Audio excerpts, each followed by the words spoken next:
Découvrez les secrets cachés de Kinshasa, la vibrante capitale de la République démocratique du Congo. Des montagnes aux monuments historiques, plongez dans la richesse culturelle et naturelle de cette ville fascinante. Surtout n'oubliez pas de vous abonner et de partager la vidéo au maximum pour la permettre à atteindre une large audience.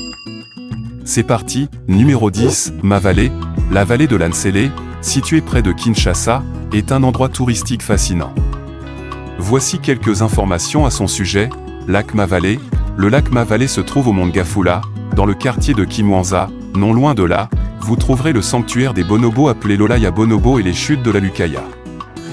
Parc de la vallée de l'Ansele. Ce parc est un véritable trésor naturel. Vous pouvez y découvrir une variété d'expériences, notamment des circuits en 4x4, des visites à pied, et bien plus encore, explorer la faune et la flore locale, et profiter de la beauté paisible de la vallée. Si vous êtes passionné par la nature et la vie sauvage, la vallée de l'Ansele est un endroit à ne pas manquer lors de votre visite à Kinshasa. Numéro 9, la Symphonie des Arts, située à Kinshasa, est une galerie de renom dédiée aux artistes congolais. Elle expose leurs œuvres de manière permanente, à quelques minutes du centre-ville. Voici ce que vous devez savoir, adresse, 15e avenue de l'Avenir. Kitambo, Kinshasa, au environnement enchanté, la Symphonie des Arts est nichée dans un jardin tropical parsemé de pans, de fleurs et de petites chutes d'eau.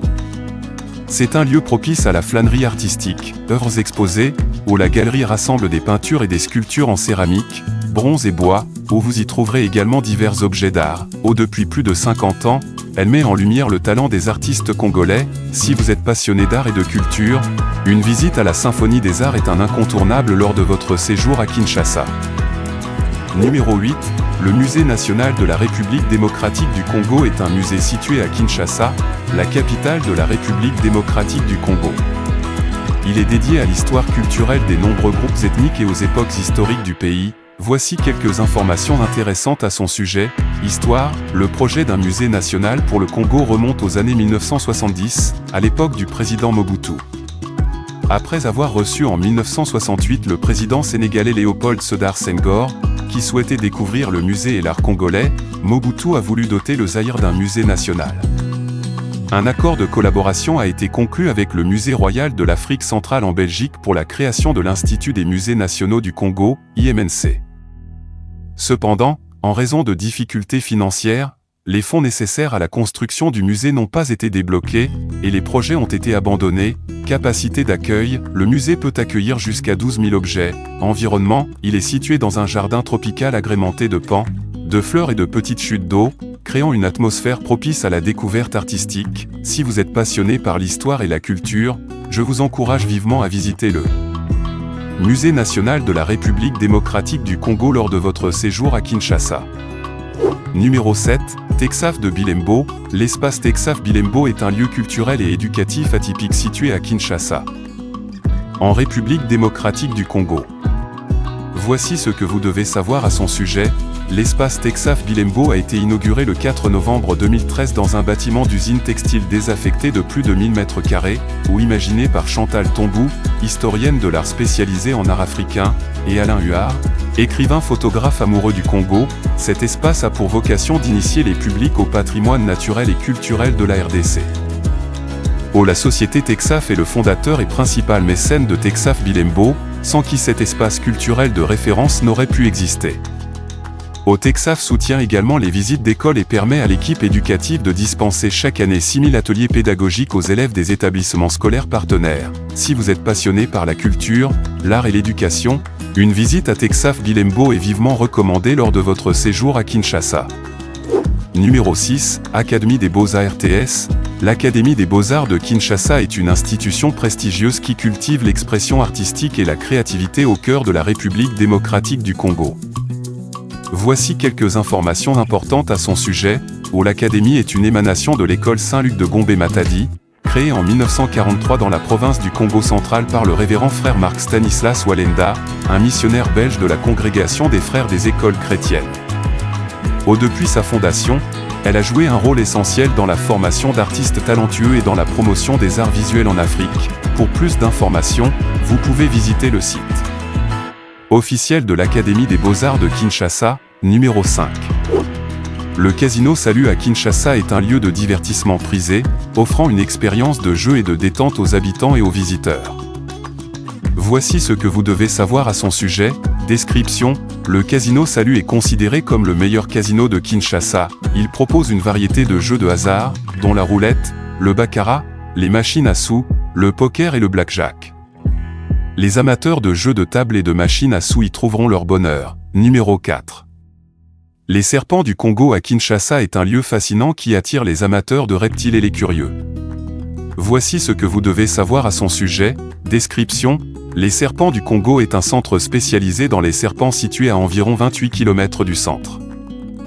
Ville de Kinshasa, le centre abrite une variété de serpents, à la fois venimeux et non venimeux. Les visiteurs ont l'occasion de manipuler certains des serpents moins agressifs et de prendre des photos. Rôle vital, centre antivenin.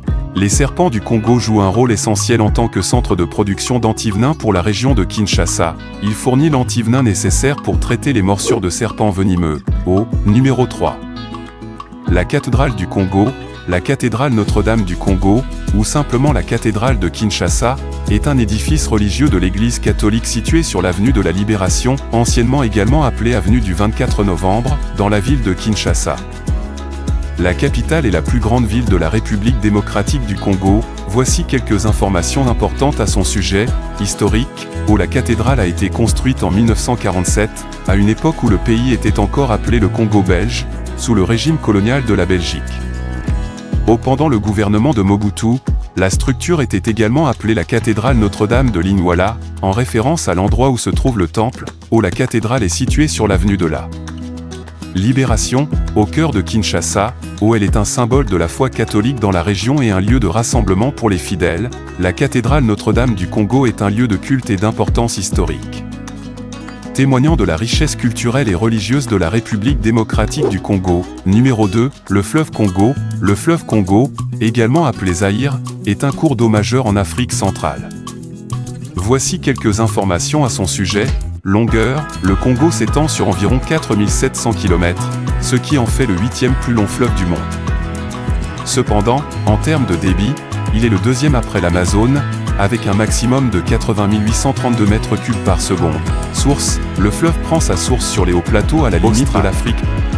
Son cours supérieur est appelé Lualaba ou Lualaba. Après Kisangani, il est rebaptisé Congo. À Kinshasa, le fleuve Congo offre une vue magnifique depuis le port d'embarquement, notamment à la Biche Ngobila.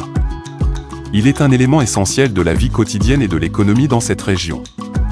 Si vous avez l'occasion, je vous recommande de visiter le fleuve Congo Hotel, situé dans le quartier diplomatique de Kinshasa, pour profiter de la vue et de l'atmosphère unique qu'offre ce fleuve majestueux. Numéro 1.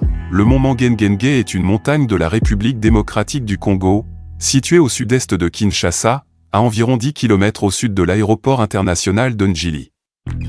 Voici quelques informations importantes à son sujet. Le mont Mangengenge fait partie de la chaîne des montagnes de cristal, où on peut y accéder depuis les environs de la paroisse de Saint-Angèle de Mérissi, le long d'un chemin difficilement praticable. En juin 1885, le médecin Carl Anton Mans, 1861 à 1938, fut le premier Européen à gravir cette montagne. Pour commémorer cette ascension historique, la montagne fut appelée Pic Mans pendant près d'un siècle, surplombant la plaine. Du Poul Malébo, elle atteint une altitude de 718 mètres, 2356 pieds, ce qui en fait le point culminant de Kinshasa. Religion: le chemin de l'ascension est ponctué de sculptures de crucifix avec une grande croix au sommet. Le bishop de Kinshasa, Frédéric Etsunzabi Bamungwabi, a fait de cet endroit un lieu spirituel en 1992. Depuis lors, des milliers de pèlerins ont gravi le sommet. Tourisme: étant le point le plus élevé de Kinshasa et un site naturel plutôt beau, la montagne est également un lieu touristique significatif. Environ 100 touristes étrangers la gravissent chaque mois, toute l'année. Journée mondiale du nettoyage. En septembre 2019, des participants de la journée mondiale du nettoyage ont ramassé les déchets laissés par les pèlerins. Et les touristes pour la première fois, ils espèrent que d'autres touristes et pèlerins suivront leur exemple. Merci d'avoir regardé la vidéo jusqu'à la fin. Si vous avez aimé cette vidéo, n'oubliez pas de vous abonner pour ne manquer aucune de nos futures aventures.